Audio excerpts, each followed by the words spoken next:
To kick off 2026, I wanted to share some of the best advice from last year's episodes.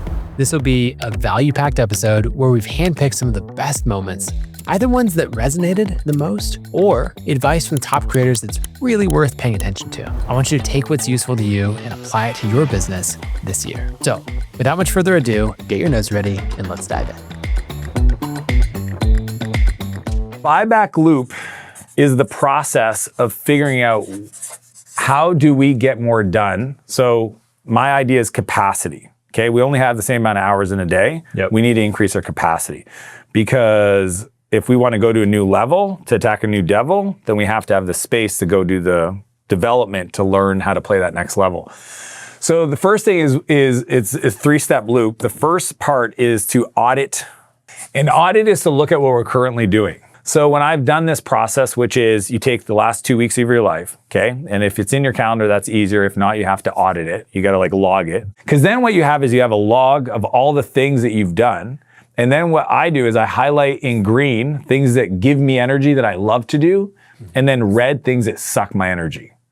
Because especially for creators, the thing that stops them from creating the best art is the dealing with the stuff that sucks their energy. Right. The next thing is to write down, what do you think it would cost you to pay somebody else to do that work, right? The value of that work. So I always think of $1 sign is very low cost to $4 signs is very high cost. Yeah. The cool part is once I do the time and energy audit, the only thing I got to do next is hire somebody that I can grab all the red stuff that has $1 or $2 signs. And this is the rhythm of scaling that I've used in all my companies. The second part of this is the transfer. So once we've got this list, these are the things that are bad, okay, that cost very little money, not expensive, okay? Now the crazy part is that might be even scheduling my posts on social media and editing videos and replying to comments. So that's a bucket. So once I've got that bucket of stuff, and some people make the mistake that they're like, okay, I got to hire a contractor for this and a contractor for that. No, I hire somebody that can do all of them. Okay. So what I do is this framework called the Camcorder method. I record everything. So at my desk, on my computer, I have screen recording software, which today I just use Zoom by myself and share my screen. I have cameras recording me in meetings. And I capture the process of what I'm doing, knowing that someday I'm gonna have to get it off my plate. Talk out loud. So what happens is the nuance gets missed. So as you're writing an email for a late receivable and you write it, yes, copy paste it as a potential template, but also talk about the philosophy. So I'm using this information from here and I'm writing the email like this and you're talking out loud. Now what that does is it creates these videos for all these different areas that you're gonna give to somebody else. And when I hire the person, this smiley face, happy, great culture fit person, and I give them their first day, they pretty much spend the first 3, 4, 5 days just watching videos. And the first time I hire somebody to do this, they're the ones that create the SOPs, standard operating procedures. See, most people won't hire the person until they have the time to document the thing. Don't do that. Record yourself doing the work, which is net time, no extra time. I get to do the work, record it while I'm doing the work, and create the onboarding for the next person I hire so it doesn't take me any time to sit down and do this.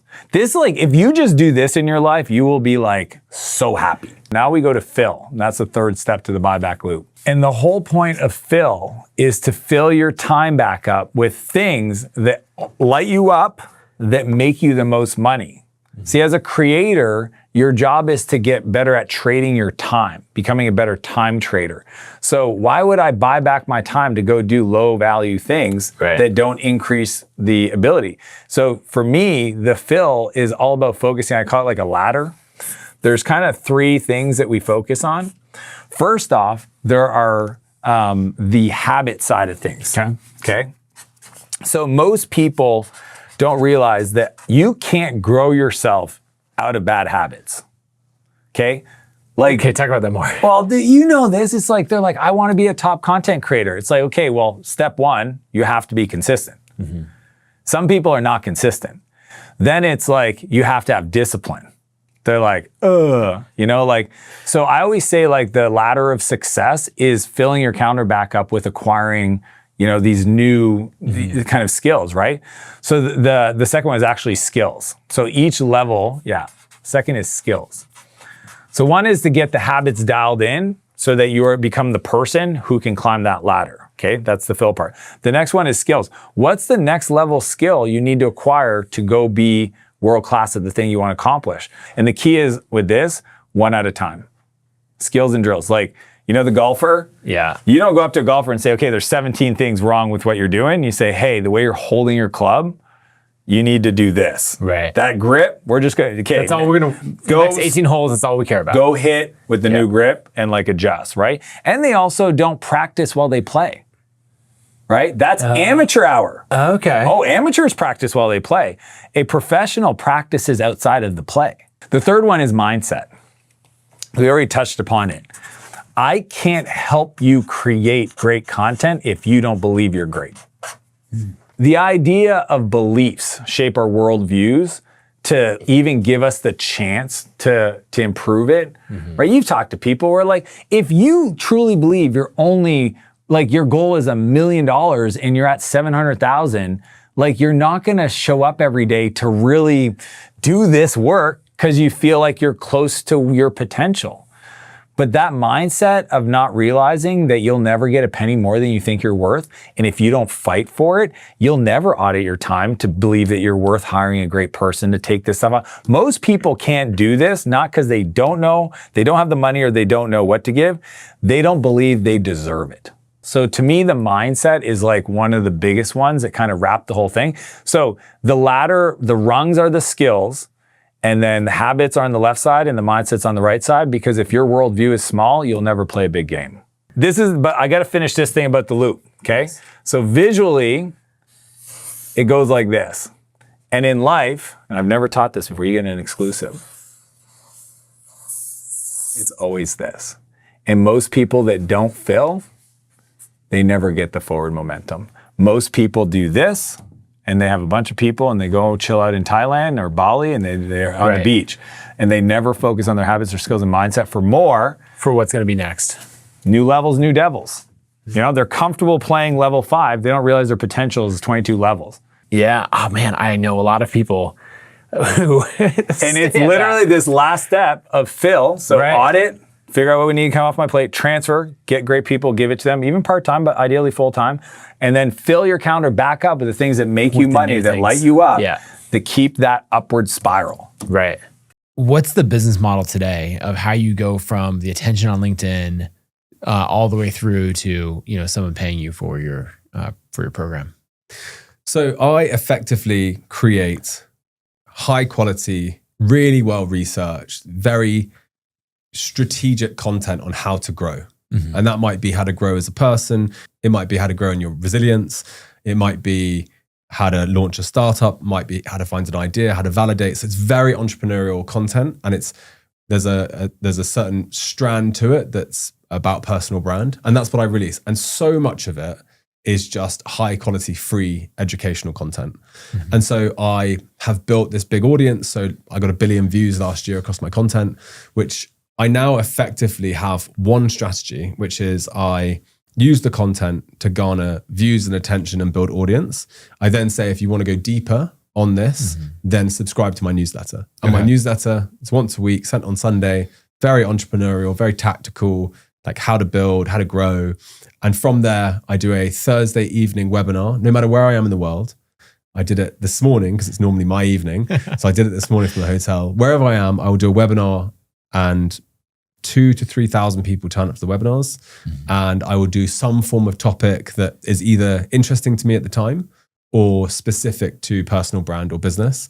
And at the end, I basically say to anyone who's ever been on one, I say, look, if you're going to do one of my cohorts, they are incredibly hard work. They take up a huge amount of your time, but if you put in the work, you will transform in 10 weeks.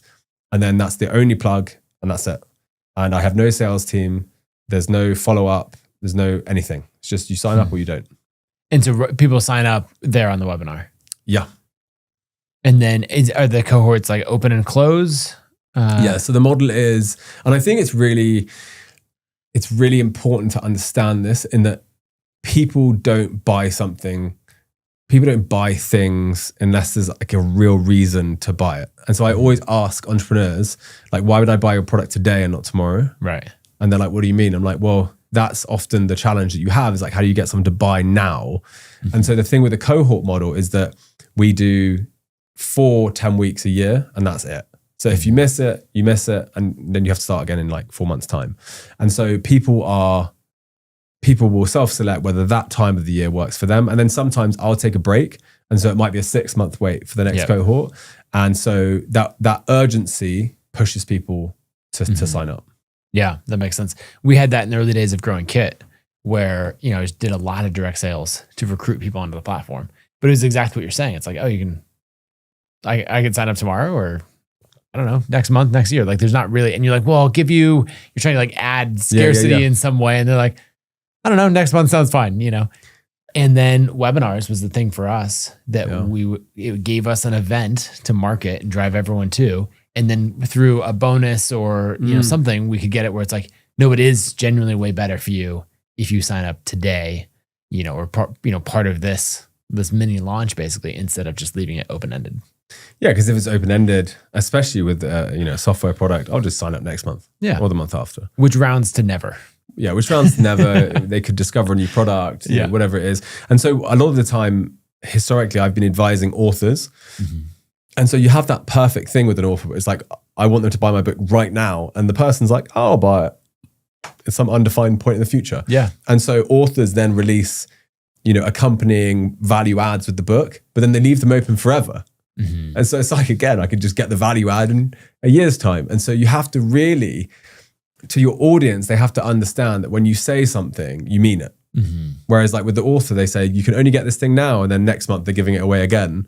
You've got to be very, very careful that people will trust what you say, right? And will act on it. Yeah, I think Alex Hormozy, he did a huge webinar for one of his book launches, and he hadn't done something like it before, and I think he had pushing like 100,000 people watching live. It was insane. But the thing that he really wanted people to leave with, obviously he wanted them to buy his book, right? That's what it was for. And he put in all this extra value. People thought that he was going to sell something for like hundreds or thousands of dollars. And ultimately it was like, buy the book in like these little packages and get all this for free. But he was like, you cannot get this, these additional values unless you do it right here live on the webinar. And he just said like, I am here to train you that I mean what I say, and you should show, if I do something live, you should show up for it.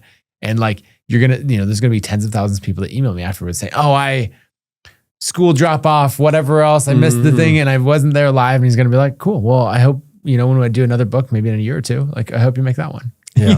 And it's, he's a master of the game. And I think that it's important to be so honest and so transparent and then keep your word to your audience, because when you tell them you have a business or you have a product or you're going to do something, if they don't believe you, then the likelihood of building more trust is right. And you have to follow it up because there's so much fake scarcity. What about the size of a community? Like, is there a point where, if it starts small and it's like 10, 20 people, you're not actually going to be able to get critical mass? Or, how do you maintain engagement at that small size as you're building towards something bigger? I think small communities actually have certain advantages that are a good thing. I do think there's a minimum size. I tell people if you're launching a community, try to get 10 people in. Okay. And I have like this 2-phase approach that I call private opening, public launch. Because you have this chicken and egg problem when you launch a membership or a community and trying to get people in. Why would people join if they're joining for people and there's no people in there, right?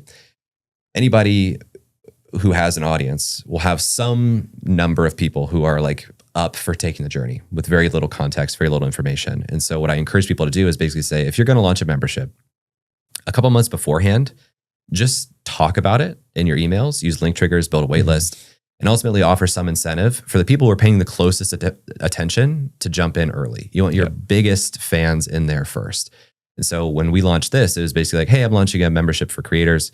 And if that's interesting to you and you trust me and you're willing to join sight unseen, you'll have half off this price forever. And then the price raised several times. So we have members in the community who have been there for 4 years. We're paying 25% of the current price because they were just paying close attention. They're like, I trust you and I want to jump in. But I think that's also really good to give your biggest fans the best pricing and incentive. And basically you build this understanding that the best time to purchase something new from Jay is immediately. Yeah. And a lot of people get in the opposite cycle where it's like they launch something, everybody buys, they stop, like they're not selling it very well, so they start discounting it. And that actually trains people to say, let me actually wait until they start discounting this. So anyway, you only need 5 to 10 people in the beginning. And if you have a small group, I would really over-index on the number of live sessions that you do. Okay. Because you want to create one-to-one relationships between your members. And the smaller the community is, the more you can manually send like very personal introductions between these people. Right. And if your community is the connective tissue and my relationship to this person I'm glad I met, that's a huge value to the community. And now those people become the cultural fabric of your community. And instead of theoretically saying, I'm going to have a membership someday, you now have a real life thing that you can document. This exists. We're already meeting. People are already having a great time. And if you want to join us, you can now do that too. What are the communities that you see absolutely nailed this? The creators who run communities and you're like, all right, I love something that I'm seeing here. My favorite example and inspiration is Dan Andrews and Tropical MBA. Tropical MBA. Yeah. They have the Dynamite Circle. They've been doing this for probably like close to 20 years now. You know, like they were doing location independent entrepreneurship for a very long time. And that group of people did not have connection to other people doing that. Like in 2007, it was very uncommon for somebody to say, I'm going to leave America to move to Thailand to basically have geographic arbitrage of money to afford to build an Amazon fulfillment business, you know? So they created this online community and they very quickly like added in-person experiences to this. Yeah. They've been doing— I've spoken to their events in Bangkok and Austin. And they do, I think Dan told me they do 6 major events per year and they have hundreds of meetups that are organized by the community at the same time. To me, that's like the gold standard. Yeah. And outside of that, I look at things like YPO and EO, these organizations that have historically been very local chapter based.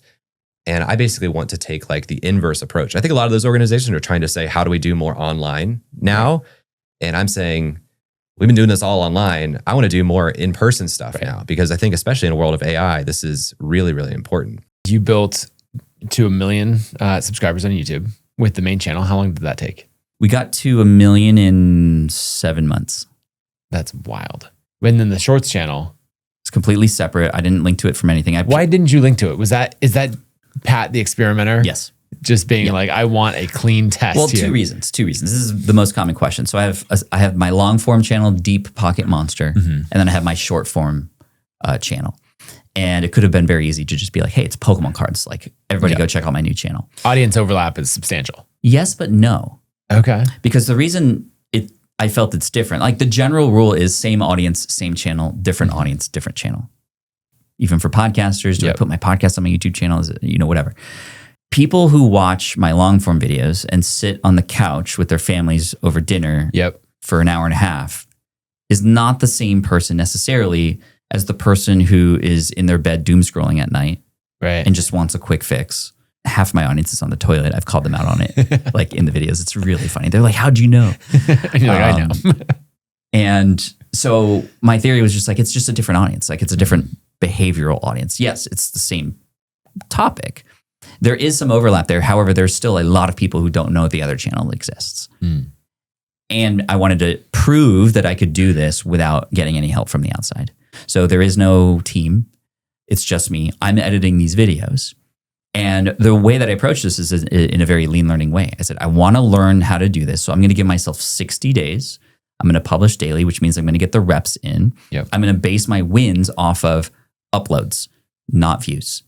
And whatever. The thing that you can control. The thing that I can control. Because I can't control views. I can, of course, consciously try to get better and get more views. But if I get to day 60 and I've gone daily, I've won. And I'll probably learn something at least along the way, whether this thing works or not. Day 30, going daily with opening packs, the videos are getting maybe 300 to 500 views per day. Not much in the grand scheme of things. And the old Pat would have been like, okay, I tried it. It's not like I'm bad at this. But again, the goal wasn't the views. The goal is the uploads. However, something interesting I've noticed did happen at day 30. My editing time personally for these videos went from 45 minutes to about 12 minutes. So I actually You got good at it. I was getting much better, yeah, and learning the shortcuts and all this stuff just simply because I was repeating myself. But I also had 30 pieces of data that could teach me some stuff. And one thing I learned, a small pattern that I discovered, again, I think a big theme of this is look at your analytics today. Yeah. Was that the videos where there was a sticker, a price tag on the pack had higher views. Something visual in the first second that people could see this different. And when I was in person interacting at a card shop, held people till the end. There was just something about it. I didn't need to know what, but I just saw that was the case. Day 35, I published a video that incorporates those two things. And I guess I hit the right wave. And maybe there's a little luck involved, sure. But that video hit 750,000 views in 24 hours. What did it go on to do? I think 15 million views over time. It still gets views. But then all the videos. Everything elevated. Elevated from there. And it was just like people started to use it in their video, the same song, and like it just took off. Well, so I mean, again, you're putting in enough or putting out enough pieces of content, enough reps, so that you can actually learn from it, right? Because if someone's doing this once a month, right, or that sort of thing, you get 12 reps per year, and you can't find a pattern in that. No, the chances of finding, you would have to be very lucky to find a pattern in that. Quantity is key. I know people say quality is key, but in the beginning, quantity is key. And I know that's a little controversial, but I'm not saying sacrifice value. Yeah. But sacrifice a little quality to get quantity, so you get more data and more reps in. Back in like 2018, 2019, I realized that I didn't need to sell it on Instagram at all, explicitly. Like there was no need to ever say I have something to sell. And I started to realize that Instagram is kind of like all of us have a little storefront, right? And so it's like I have this store, you have this store, we all have a little building inside the Instagram world, right? And that the majority of people, if you think of it this way, think of Instagram like a city, okay? So it's like I have my little storefront, you have your little storefront, and then there's a city, and it's like highways and streets and stop signs and all these other buildings. And that the majority of the people we want to reach, especially if we have a small account, which is where I was at that point, and maybe a lot of people are. No, I mean, we all start somewhere.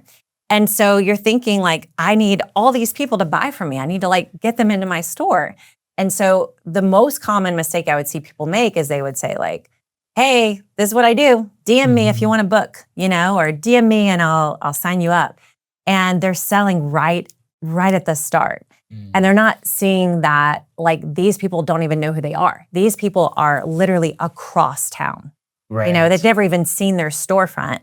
And their first post is saying, come on inside and let's get up to the cash register. And so I started to see Instagram in that way and realize, okay, the way to reach the people that are so far away, who have no idea who I am, is to entertain them. Okay. So I started to make the biggest part of my content be entertaining content.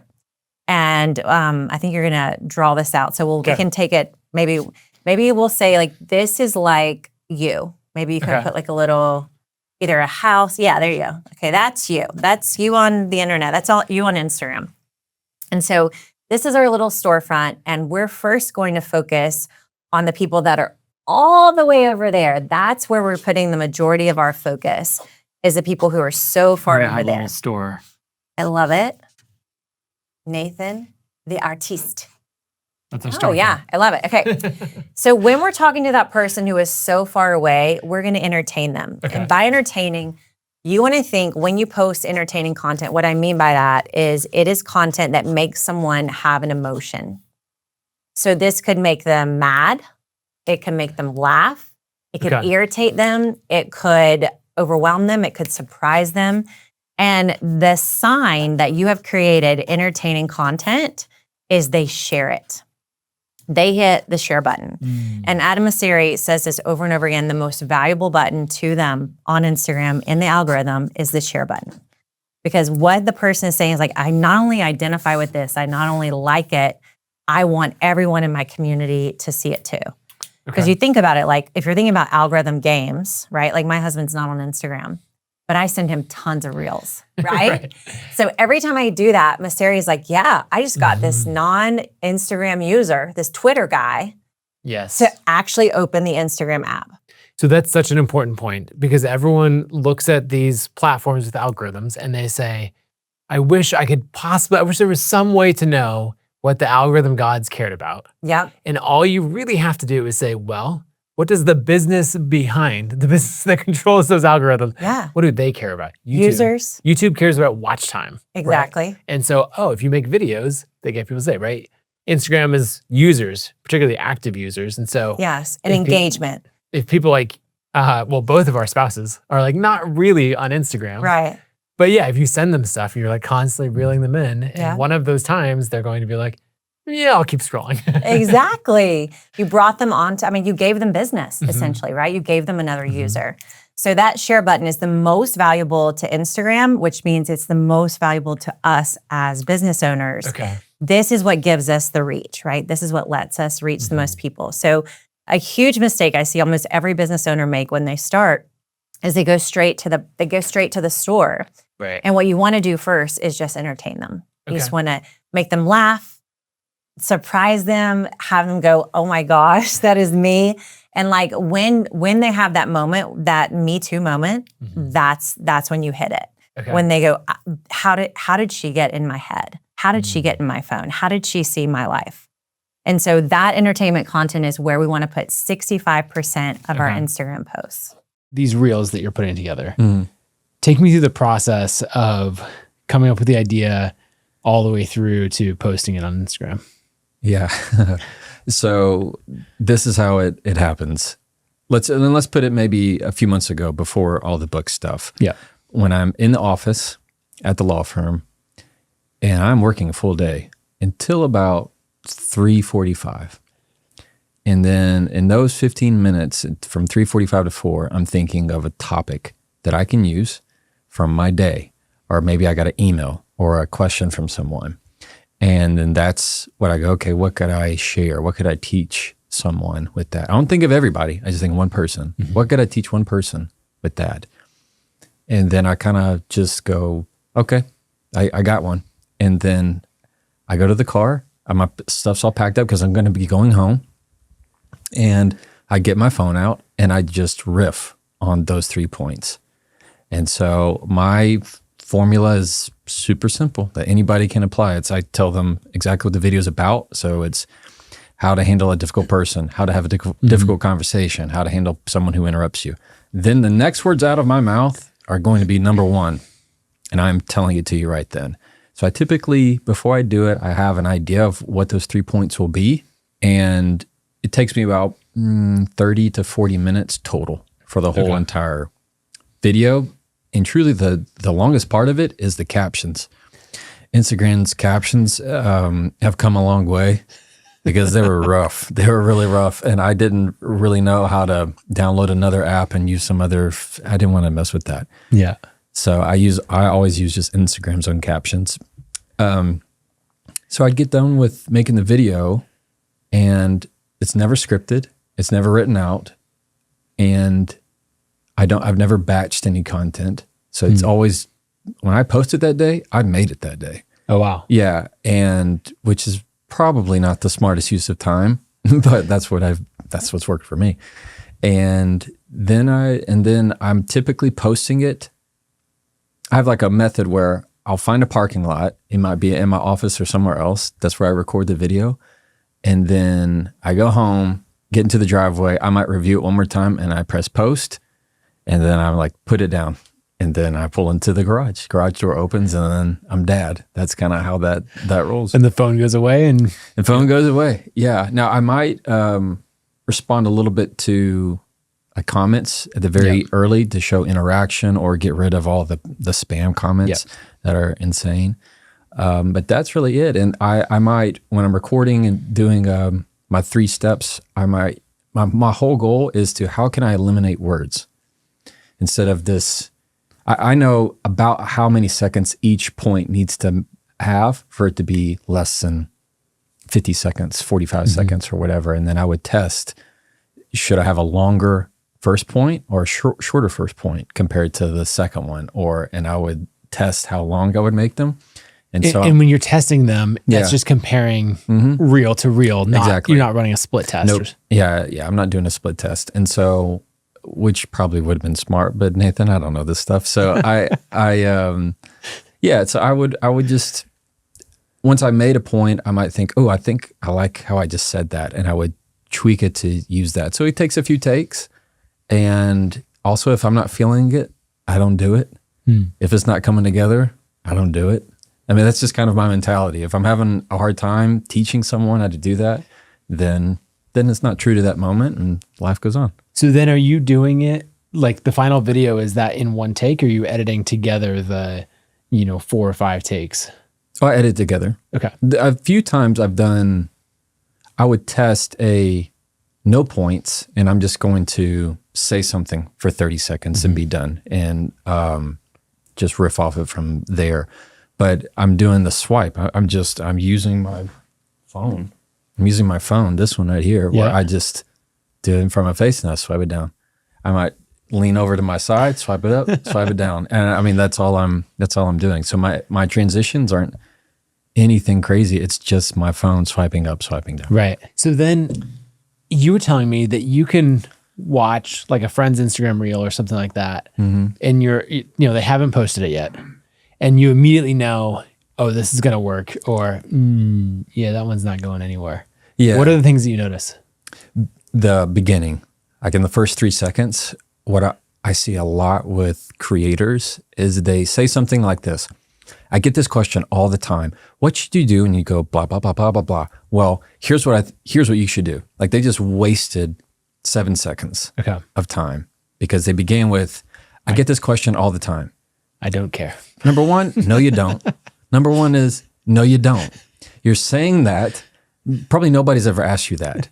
You're only saying that because you are afraid that you're going to start saying something and people aren't going to find you have any credibility. So they have this desire of, I need to say that everybody asked me this, so it looks like I have more expertise or I have more credibility. You don't need to do that. In social media, you just need to start talking. They will decide if you have the credibility or not. I mean, they will decide that for you. So you just need to start talking about it. So instead of this, let's say if it was one of my videos, if I said, how to talk in a podcast, and I swipe down, and the first swipe is, I do a lot of podcasts, and every time I get a podcast, I get these kind of questions, and here's what I've come up with. Number one, you've just burnt, you've lost them. You've lost them. So a lot of the times I am shortening the clips. So saying, you don't need to talk about that. It's like with juries. As an attorney, you might think that there's this piece of evidence that's really crucial. And you think like, this is a really good point. They need to hear this. And then you talk to the jury at the end. You're like, how did this piece of evidence do? And they're like, it didn't do anything. No, that's not how we came to the decision. We totally disregarded that. We like this piece of information. And you're like, what are you talking about? So it just goes to show we're terrible at judging our own subjective content. If this was helpful, be sure to hit subscribe. We've got some incredible guests lined up for this year that you won't want to miss. And if you're looking for another value-packed episode, check out my episode with Dan Martell. We went through amazing content advice, some really helpful systems, and his method of buying back your time. You can watch it by clicking here, and I will see you over there.